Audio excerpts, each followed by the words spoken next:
हरे कृष्णा। सभी वैष्णव भक्तों के चरणों में दंडवत प्रणाम। भगवान के 24 अवतारों की कथा। तो अभी तक हमने 4 कथाओं का श्रवण किया है। आज की हमारी 5वीं कथा है श्री वामन अवतार की कथा। भगवान की कृपा से ही देवताओं की विजय हुई। स्वर्ग के सिंहासन पर इंद्र का अभिषेक हुआ, परंतु अपनी विजय के गर्व में देवता लोग भगवान को भूल गए, विषय परायण हो गए। इधर हारे हुए दैत्य बड़ी सावधानी से अपने बल बढ़ाने लगे। वे गुरु शुक्राचार्य के साथ समस्त भृगुवंशी ब्राह्मणों की सेवा करने लगे, जिससे प्रभावशाली भृगुवंशी अत्यंत प्रसन्न हुए और दैत्यराज बलि ने उन्होंने विश्वजीत यज्ञ कराया। ब्राह्मणों की कृपा से यज्ञ में स्वयं अग्निदेव प्रकट होकर रथ घोड़े आदि दिए और अपना आशीर्वाद दिया। शुक्राचार्य ने एक दिव्य शंख और प्रहलाद जी ने एक दिव्य माला दी। इस तरह सुसज्जित हो सेना सहित उन्होंने जाकर अमरावती को घेर लिया। देवगुरु बृहस्पति के आदेशानुसार देवताओं सहित इंद्र ने स्वर्ग को छोड़ दिया और कहीं जा छिपे। विश्व विजयी होने पर भी भृगुवंशियों ने बलि से 100 अश्वमेध यज्ञ कराए। इस तरह प्राप्त समृद्ध राज्य लक्ष्मी का उपभोग वे बड़ी उदारता से करने लगे। अपने पुत्रों का ऐश्वर्य राज्य आदि छिन जाने से माता अदिति बहुत दुखी हुई।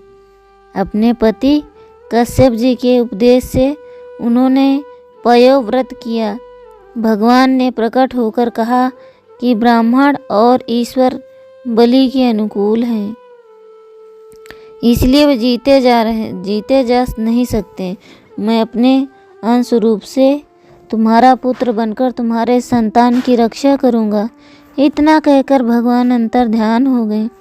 फिर भाद्रपद शुक्ल द्वादशी को मध्याह्न काल में अभिजीत मुहूर्त में भगवान विष्णु महर्षि कश्यप के अंश द्वारा अदिति के गर्भ से प्रकट हुए और कश्यप अदिति के देखते देखते उसी शरीर में वामन ब्रह्मचारी रूप धारण कर लिया। ठीक वैसे ही जैसे कोई नट अपना वेश बदल ले। भगवान को वामन ब्रह्मचारी के रूप में देखकर महर्षियों को बड़ा आनंद हुआ। उन लोगों ने कश्यप प्रजापति को आगे करके उनके जातक कर्म और संस्कार करवाए। जब उनका उपनयन संस्कार होने लगा तब सूर्य ने उन्हें गायत्री का उपदेश दिया, बृहस्पति ने यज्ञोपवीत और कश्यप ने मेखला दी। पृथ्वी ने कृष्ण मर्ग चर्म वनस्पतियों के स्वामी चंद्रमा ने दंड, माता अदिति ने कौपीन और उत्तरीय वस्त्र, आकाश के अभिमानी देवता ने छत्र के अभिमानी देवता आकाश ने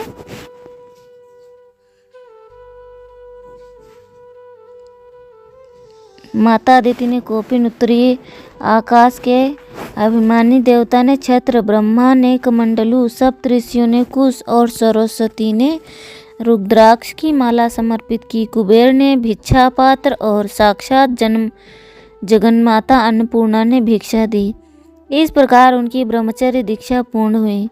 उसी समय भगवान ने सुना कि अब सब प्रकार सामग्रियों से संपन्न यशस्वी बलि भृगुवंशी ब्राह्मणों के आदेशानुसार बहुत से अश्वमेध यज्ञ कर रहे हैं।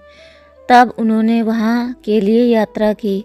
राजा बलि नर्मदा नदी के उत्तर तट पर भृगु कक्ष नामक क्षेत्र में भृगुवंशियों के आदेशानुसार एक श्रेष्ठ यज्ञ का अनुष्ठान कर रहे थे।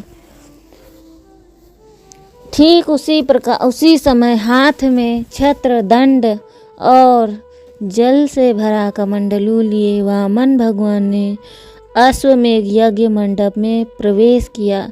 वे कमर में मूंज की मेखला और गले में यज्ञोपवीत धारण किए हुए थे। बगल में मृग चर्म और जटा सिर पर थी। राजा बलि ने स्वागत वाणी से उनका अभिनंदन किया और चरणों को पखार कर चरणातीर्थ को मस्तक पर रखा। फिर बटुक रूपधारी भगवान बोले, ब्राह्मण कुमार, ऐसा जान पड़ता कि आप कुछ चाहते हैं। आप जो कुछ भी चाहते हैं वैसे ही वह आप मुझसे मांग लीजिए। भगवान ने प्रसन्न होकर बलि का अभिनंदन किया और कहा, राजन, आपने जो कुछ कहा वह धर्ममय होने के साथ साथ आपकी कुल परंपरा के अनुरूप है। फिर यह कहकर उन्होंने बलि के पूर्वजों का यशोगान किया। बलि के पिता विरोचन की उदारता, पितामह प्रहलाद की भक्ति निष्ठा, प्रतिपितामह हिरण्यकश्यप हिरण्याक्ष अमित पराक्रम की प्रशंसा की और बोले, मैं केवल अपने 3 डग से 3 डग पृथ्वी चाहता हूँ। बलि जी हंसने लगे। जथा दरिद्र विभूत रूपाई, बहु संपत्ति मांगत सकुचाई। वही हाल आपका है, भगवान ने कहा। नहीं, कम मांगने में दरिद्रता हेतु नहीं है, संतोष हेतु है। यथा गोधन गज धन बाजी धन और रतन धन खान, जब आवे संतोष धन सब धन धूरि समान। बलि ने कहा, अच्छा 3 पग लेना है तो मेरे दैत्यों के पग से ले लीजिए। देखिए 1-1 योजन के इनके पाँव हैं। भगवान भी पूरे हठी हैं। बोले, नहीं, मुझे अपने ही पाँव से नाप लेने हैं, क्योंकि बलि को पता नहीं था कि ये साक्षात भगवान हैं। तो उन्होंने कहा कि मेरे दैत्य आपको 3 पग भूमि नाप के दे देंगे। तो उनके भगवान भी जीत पे आ गए, क्योंकि धन का उतना ही संग्रह करना चाहिए जितने की आवश्यकता हो। जो ब्राह्मण स्वयं प्राप्त वस्तु से ही संतोष कर लेता है, उसके तेज की वृद्धि होती है, नहीं तो पतन हो जाता है। शुक्राचार्य के बहुत समझाने पर भी वे बटुक रूपधारी तुम्हारे शत्रु भगवान विष्णु हैं। ये सब छीनने के लिए आए हैं। अपनी जीविका छीनती देख असत्य बोलकर उनकी रक्षा करना निंदनीय नहीं है। राजा ने असत्य बोलना देने को कहकर फिर नकार जाना स्वीकार न किया। तब शुक्राचार्य ने बलि को राज्य भ्रष्ट होने का शाप तक दे दिया। फिर महात्मा बलि अपने निश्चय से हटे नहीं। हाथ में जल लेकर 3 पग पृथ्वी का संकल्प कर लिया। संकल्प होते ही भगवान का वामन रूप बढ़ते बढ़ते इतना बड़ा हो गया कि भगवान इंद्रियों में और शरीर में सभी चराचर प्राणियों का दर्शन होने लगा। अब यहाँ पे जैसे शुक्राचार्य ने उन्हें श्राप दे दिया। जैसे भगवान ने तो पहले उनसे 3 पग भूमि मांगी थी, किंतु शुक्राचार्य ने फिर उनको श्राप दे दिया। तो भगवान सभी का मान रखते हैं, भगवान अपने भक्तों का मान जरूर रखते हैं। तो शुक्राचार्य ने जब श्राप दिया तो भगवान ने भी उनके श्राप को सिरोधार्य किया और उन्होंने 3 भाग भूमि मापी। वामन स्वरूप बढ़ते बढ़ते इतना बड़ा हो कि भगवान की इंद्रियों में और उनके शरीर में सभी चराचर प्राणियों का दर्शन होने लगा। सर्वात्मा भगवान में सारा ब्रह्मांड देखकर सब दैत्य भयभीत हो गए। उन्होंने 1 डग से बलि की सारी पृथ्वी नाप ली। शरीर से नभ और भुजाओं से सभी दिशाएं घेर ली। दूसरे पग से स्वर्ग नाप लिए। तीसरे पग रखने के लिए बलि की कोई भी वस्तु ना बची। भगवान का दूसरा पग ही ऊपर जाता हुआ मरलोक, जनलोक, तपलोक भी सत्यलोक पहुंच गया। श्री ब्रह्मा जी ने विश्वरूप भगवान के ऊपर उठे हुए चरण का आर्ध्य पाद से पूजन किया, प्रक्षालन किया। ब्रह्मा के कमंडलू का वही जल विश्वरूप भगवान के पद प्रक्षालन से पवित्र होने के कारण गंगा जी के रूप में परिणित हो गया। बलि के सेनापति ने यह जानकर किया, भिक्षु ब्रह्मचारी तो हम लोगों का बैरी है, जो अपने को छिपाकर देवताओं का काम करना चाहता है, और राजा तो यज्ञ में दीक्षित होने से कुछ नहीं कहेंगे। वामन भगवान पर अस्त्र चलाया, पर भगवत पार्षदों ने खदेड़ा। बलि ने दैत्यों को समझा बुझाकर लड़ाई करने से रोक दिया। भगवान का इशारा पाकर गरुड़ करुणावश बलि को बांध दिया। तत्पश्चात भगवान बलि से बोले, 2 पग तो मैंने तुम्हारी सब पृथ्वी और सब लोगों को नाप लिया है। तुम्हारी प्रतिज्ञा पूरी ना होने से अब तुम नरक भोगोगे।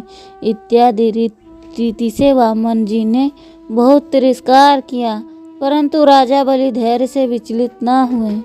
उन्होंने बड़ा ही सुंदर उत्तर दिया, प्रभु, मैं आपसे एक बात पूछूं, धन बड़ा है कि धनी?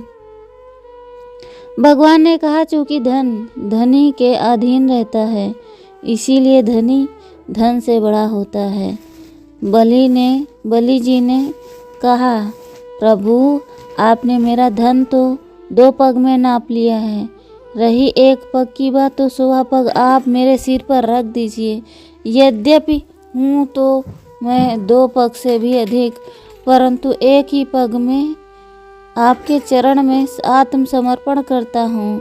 भगवान बहुत प्रसन्न होकर ब्रह्मा जी से बोले, मैं जिस पर प्रसन्न होता हूँ उसका धन छीन लिया करता हूँ। भगवान जी ने ब्रह्मा जी से कहा कि मैं जिस पर प्रसन्न होता हूँ उसका धन छीन लिया करता हूँ। मैंने इसका धन छीन लिया, राजपद से अलग कर दिया, तरह तरह के आक्षेप किए, शत्रुओं ने इसे बांध लिया, भाई बंधु छोड़कर चले गए। इतनी यातनाएं इसे भोगनी पड़ी, यहाँ तक कि इसके गुरुदेव ने भी इसे शाप दे दिया, परंतु इसकी दृढ़वती ने प्रतिज्ञा नहीं छोड़ी। मैंने इससे छल भरी बातें की, मन में छल रखकर धर्मोपदेश किया, परंतु इस सत्यवादी ने अपना धर्म न छोड़ा। फिर राजा बलि को सुतल लोक में रहने की आज्ञा दी और अपूर्व वर दिए। राजा बलि के द्वारपाल बन गए। इस तरह भगवान वामन ने बलि के स्वर का राज्य लेकर इंद्र को देकर अदिति का कामना पूर्ण और स्वयं उपेंद्र बनकर सारे जगत का शासन करने लगे। बोलो वामन भगवान की जय। केशव धीरता